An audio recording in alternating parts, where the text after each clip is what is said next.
Assalamualaikum warahmatullahi wabarakatuh. Perkenalkan, saya Mira Dwi Dayanti dengan NIM 192531648 dari kelas C mahasiswi semester 6 program studi farmasi Fakultas Sains dan Teknologi Universitas 19 November Kolaka. Di sini saya akan menjelaskan sebuah penyelesaian kasus dengan menggunakan metode SWOT. Baik, sebelum lanjut ke materi untuk membahas definisi dan lain-lain, di sini kasus yang saya ambil yaitu tentang penyakit ISK atau biasa disebut dengan penyakit infeksi saluran kemih. Yang pertama, ada definisi ISK. Menurut Clevo dan Margaret, pada tahun 2012, infeksi saluran kemih atau biasa disebut dengan ISK adalah inflamasi akut pada mukosa kandung kemih akibat infeksi bakteri yang disebabkan oleh penyebaran infeksi dari bakteri Escherichia coli. Sedangkan menurut Hedin pada tahun 2005, ISK merupakan reaksi inflamasi sel-sel urotelium melapisi saluran kemih. Berikutnya ada manifestasi klinis pada ISK. Yang pertama ada uretritis, biasanya memperlihatkan gejala seperti mukosa memerah dan edema, terdapat cairan eksudat yang purulen, ada ulcerasi pada uretra, adanya rasa gatal yang menggelitik, adanya nana awal miksi, nyeri pada awal miksi, kesulitan untuk memulai miksi, nyeri pada bagian abdomen.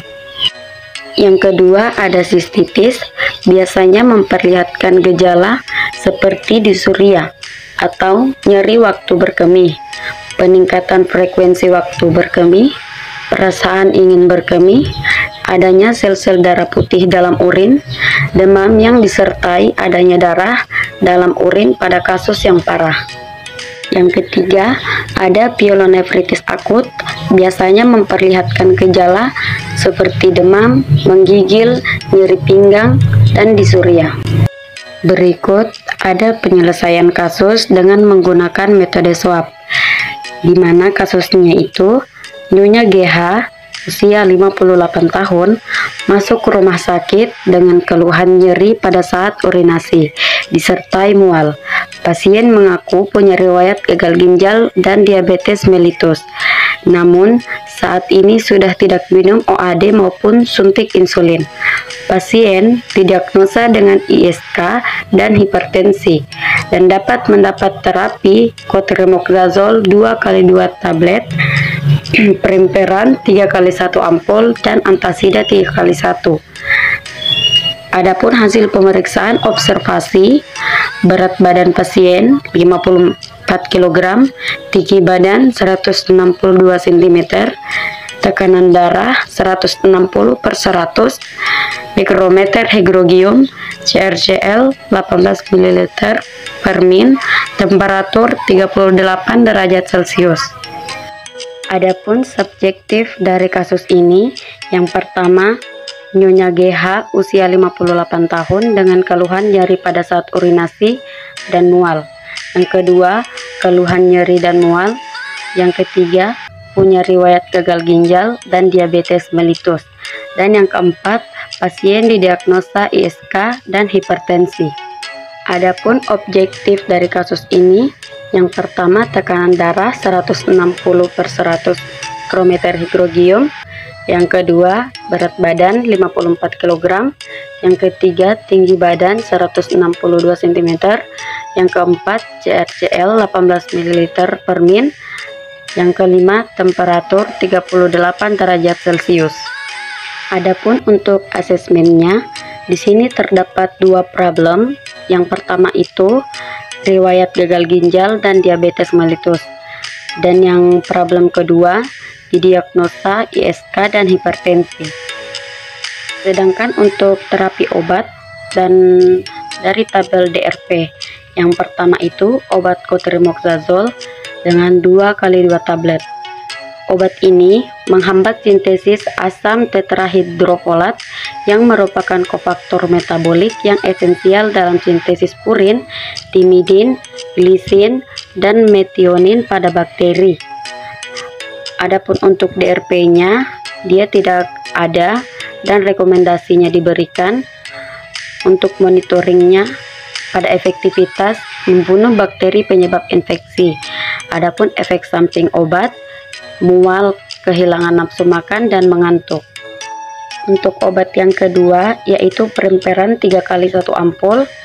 Obat ini menghambat dopamin yang dihasilkan tubuh, mempercepat pengosongan perut dan pergerakan usus bagian atas.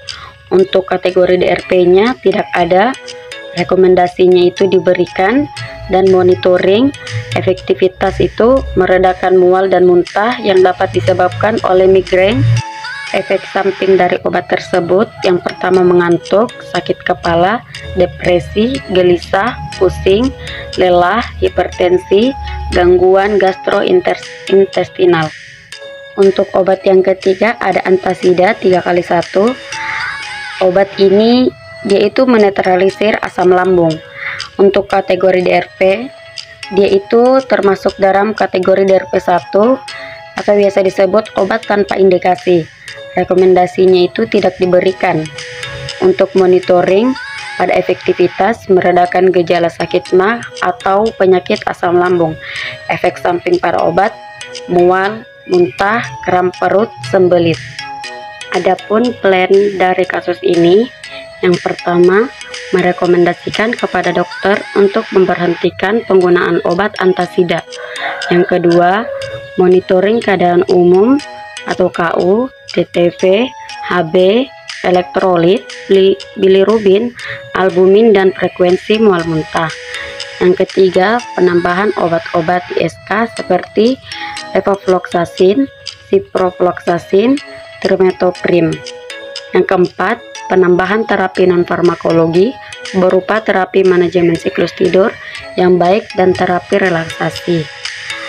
Di plan ini sudah termasuk dalam materi KY.